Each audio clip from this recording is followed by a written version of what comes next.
दोस्तों, आज की कहानी एक ऐसे चोर की है, एक ईमानदार चोर की है जो करोड़ों की दौलत के बीच में खड़ा रहा, लेकिन अपनी ज़रूरत के मुताबिक सिर्फ उतना ही पैसा उठाता है, उतना ही सामान लेता है जितना उसे ज़रूरत है। जब सीसीटीवी से चोर का पता चलता है और पुलिस वाले उसके पीछे पड़ते हैं, कई दिन की मेहनत की मशक्क़त के बाद वो चोर पकड़ा जाता है।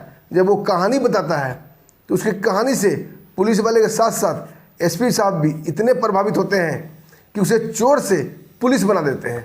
दोस्तों, ईमानदार चोर की पुलिस बनने की बेहतरीन कहानी है, सच्ची घटना है। आइए पूरी कहानी जानते हैं विस्तार से। कहानी शुरू करने से पहले दोस्तों, आप लोग का दिल से बहुत बहुत धन्यवाद।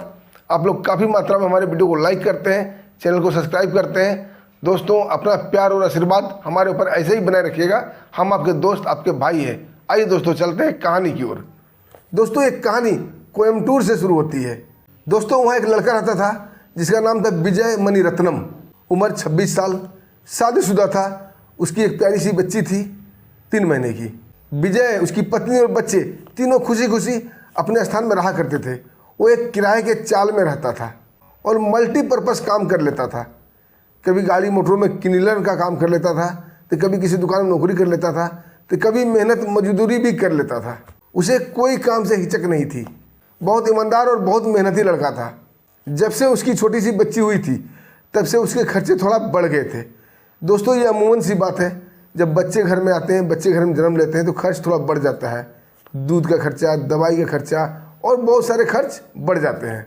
तो विजय के भी खर्च बढ़ गए थे, लेकिन आमदनी विजय अपनी बढ़ा नहीं पा रहा था।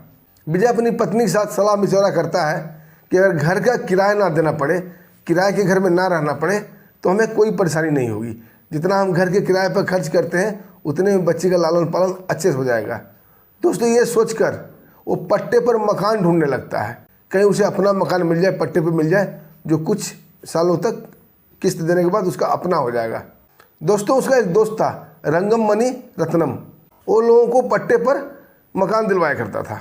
एक दिन विजय अपने दोस्त रंगम से बात करता है कि दोस्त, हमें भी एक मकान दिलवा दो पट्टे पे, और कुछ वर्षों तक हम किस्त भर के मकान अपना बना लेंगे। रंगम तैयार हो जाता है।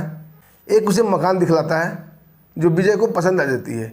विजय घर आता है, सारी बात अपनी पत्नी को बताता है और उसे ले जाकर वो मकान दिखला देता है। उसकी पत्नी को भी मकान पसंद आती है, क्यों, छोटा सा मकान था, इसका भी छोटा सा परिवार था। जब मकान देने की बात होती है तो रंगम बोलता है कि 1 लाख रुपया एडवांस यानी पगड़ी बतौर देना पड़ेगा। अब दोस्तों, विजय के पास 1 लाख रुपया था नहीं। बहुत कोशिश करता है, बहुत मेहनत मजदूरी करता है, लेकिन 1 लाख का वो जुगाड़ नहीं कर पाता है। दोस्तों, क्लीनर के साथ साथ वो पार्ट टाइम कहीं कोई काम मिलता था वो भी कर लेता था। पार्ट टाइम वो मोबाइल दुकान में भी काम कर लिया करता था। कहीं भी कोई काम मिलता था वो कर लेता था, लेकिन 1 लाख का जुगाड़ वो कर नहीं पाया। कई बार उसके दिमाग में आती है कि कोई सामान चुरा लें, उसे बेच दें, लेकिन बहुत ईमानदार था विजय। उसका ईगो सामने आ जाता है। लेकिन जब वो अपनी बच्ची का मुँह देखता था तो उसे बहुत तरस आता था कि हम बच्ची का लालन पालन ठीक से नहीं कर पाते हैं।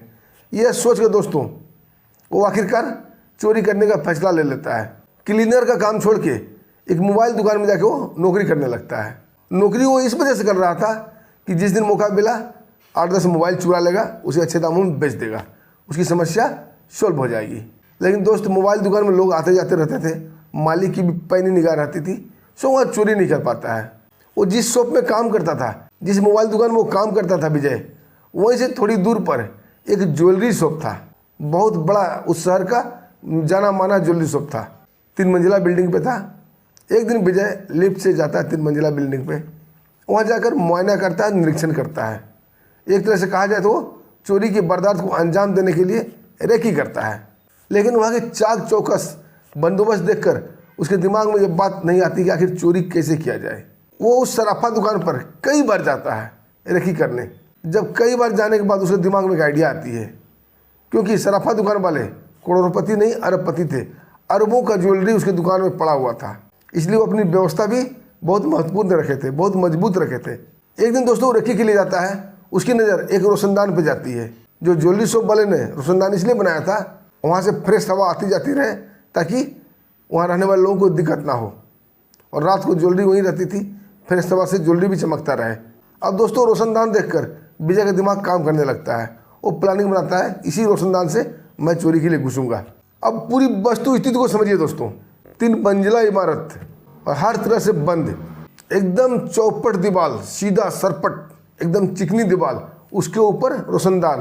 कुल मिला के कहा जाए तो 3 मंजिला इमारत, यानी कि 15-30 कुल मिला के 45 फीट ऊपर था वो, और एकदम चिकनी दीवार, यानी कोई बिना सहारे रस्सी के या बिना सहारे सीढ़ी के वहाँ तक नहीं पहुँचा जा सकता है।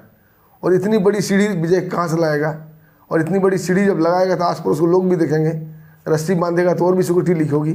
लेकिन दोस्तों विजय चोरी के वारदात को अंजाम दे देता है। जब उस रोशनदान से उस ज्वेलरी शॉप के अंदर घुसता है तो विजय की आंखें चुंधिया जाती है। वहाँ बहुत सारा ज्वेलरी देखकर पहले तो ड्राज खोजता है जहाँ उसे कुछ नगद मिल जाए, लेकिन सेठ जो थे ज्वेलरी वाले वो नगद पैसा अपने साथ लेके जाते थे, उसे नगद नहीं मिलता है। अब दोस्तों पूरा ज्वेलरी खंगालने लगता है, क्योंकि इतने महंगे महंगे ज्वेलरी देखकर उसका एकदम नॉर्थ गुम हो गया था। वो इतना चोरी नहीं करना चाहता था। दोस्तों उसकी नज़र एक ज्वेलरी पड़ती है जो छोटा सा था। वो अपने वजन करता है इसे हाथ से, आइडिया लगाता है कि इसमें करीब करीब लाख रुपए मिल जाएगा। सिर्फ उसको पैकेट में डालता है, बाकी ज्वेलरी को हाथ भी नहीं लगाता है, और वहाँ से वो वापस उसी रोशनदान से नीचे आ जाता है। अब दोस्तों दूसरे दिन जब ज्वेलरी शॉप वाले उस शॉप में जाते हैं तो देखते हैं सब व्यवस्था ठीक है, सब कुछ जैसे लगा हो तैसे था, दरवाज़ा वैसे ही बंद है, खिड़की वैसे ही बंद है, लेकिन ज्वेलरी थोड़ा इधर से उधर हुआ था। अब उसको शक होता है कि ज्वेलरी इधर से उधर हुआ है, और ढूंढने लगते हैं कोई सामान भी चोरी नहीं गई है, क्योंकि उन्हें पता ही नहीं चल पा रहा था इतने ज्वेलरी से मात्र एक ज्वेलरी वहाँ से हटा हुआ था।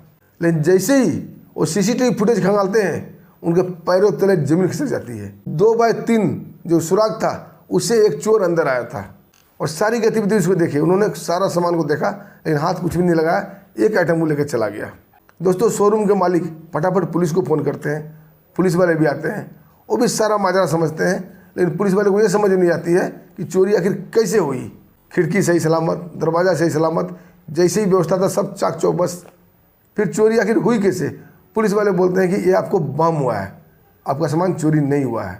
लेकिन जब मालिक उन्हें सीसीटीवी फुटेज दिखाता है तो पुलिस के पैरों तले जमीन खिसक जाती है कि एक शख्स उस 2x3 वाले दरवाजे से कट से रेंगता हुआ अंदर आया था।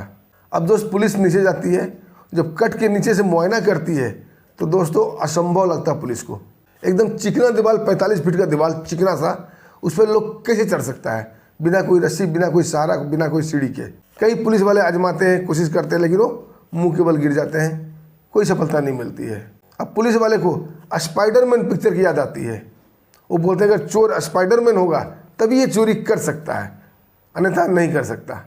लेकिन सीसीटीवी फुटेज में दिखा रहा था कि चोर अंदर आया है। अब पुलिस उसे पकड़ने का प्रयास करने लगती है। दोस्तों वहाँ पुलिस आयुक्त थे बी बालाकृष्णम। जब बी बालाकृष्णम की नज़र में ये बात जाती है, वो भी बड़े ही अचंभे, बड़े ही आश्चर्यचकित होते हैं। एक बार तो वो यकीन ही नहीं कर पाते हैं, बोले और कोई रास्ता से वो घुसा होगा। दोस्तों जब सारे ऑफिसर की नज़र में ये बात जाती है, एसपी, डीएसपी, जितने भी ऑफिसर थे, जो भी सुनता है वही हैरत में पड़ जाता है, वही हैरान हो जाता है कि इस चिकनी दीवार पर कोई आदमी कैसे चढ़ सकता है। दोस्तों 5 टीम का गठन किया जाता है, जिसमें 47 पुलिस वाले रहते हैं।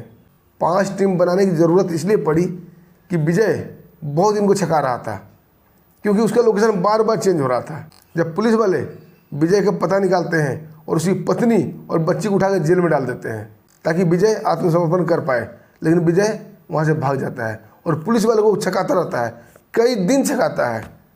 तब पुलिस आयुक्त बी बालाकृष्णम 5 टीम बनाते हैं, जिसमें 47 पुलिस वाले होते हैं, और कम से कम 350 से 400 सीसीटीवी कैमरे को खंगाला जाता है। तब जाके विजय को पकड़ा जाता है। जब विजय पकड़ा जाता है तो उसने बताया पुलिस वाले को कि हाँ सर, हमने चोरी की है। पुलिस वाले को कोई सख्ती अपनाने की जरूरत नहीं पड़ी, लेकिन हमने उतनी ही चोरी की है जितना हमें आवश्यकता थी। फिर विजय अपनी पूरी कहानी बताता है कि मेरे बच्चे के जन्म लेने के बाद हमारा खर्च बढ़ गया था, हमें एक अपना घर चाहिए था, और उस घर के लिए पट्टे पर 1 लाख रुपये देना था। हमने उतनी चोरी की जितना से 1 लाख रुपये का कवर हो सके।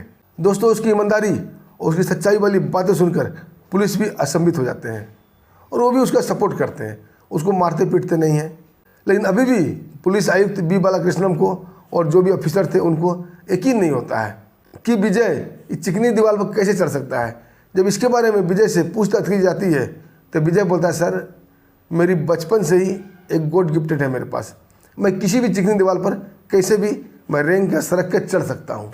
पुलिस वाले को यकीन नहीं होता है, उसे वही स्पाइडरमैन पिक्चर की याद आती है फिर विजय को उस घटनास्थल पर ले जाया जाता है और बोला जाता है एक बार दोबारा से डेमो देकर दिखाओ। अब विजय धीरे धीरे उस चिकनी दीवार पर 45 फीट और रेंगते हुए चढ़ जाता है। दोस्तों, जिसने भी देखा उसने भी दांतों तले उंगली दबा लिया कि ऐसा भी होता है। लेकिन दोस्तों, चोरी तो चोरी था, चाहे वो कितना भी ईमानदार था, सज़ा तो मिलनी थी। कुछ महीने की सज़ा मिलती है। उसके बाद पुलिस आयुक्त बी बालाकृष्णम और 2-3 ऑफिसर मिलकर एक कॉन्फ्रेंस करते हैं और उसे पुलिस थाने में एक छोटी सी संविदा पर नौकरी दिलवा देते हैं, चौकीदार पोस्ट की, ताकि वक्त पड़ने पर ऐसे कारनामे को पकड़ा जा सके। अब दोस्तों, विजय की भी नौकरी लग जाने के बाद विजय को भी चैन आ गया था, उसे भी इधर उधर नहीं दौड़ना पड़ता था और वो भी शांतिपूर्वक अपना जीवन व्यतीत करने लगा दोस्तों, और खुश रहने लगा। दोस्तों, आज भी ऐसे ऑफिसर हैं जो गरीबों की मदद करते हैं वक्त पर। आज भी ऐसे एसपी डीएसपी हैं जो मजलूमों को, गरीबों की हमेशा मदद करते हैं। दोस्तों, उसकी नौकरी पर रख जाने से उसे जीवन ही बदल गई। फिर वो अपनी पत्नी और बच्चे के साथ बहुत ही आनंद से रहने लगा। दोस्तों, आपको ये सच्ची घटना पसंद आई तो वीडियो को लाइक कर दीजिएगा और एसपी साहब के लिए जिन्होंने विजय को नौकरी दी उसके लिए एक छोटा सा कमेंट जरूर कीजिएगा। फिर मिलते हैं दोस्तों एक बढ़िया सच्ची कहानी के साथ। तब तक के लिए हमें आज्ञा दीजिए। नमस्कार, जय हिंद।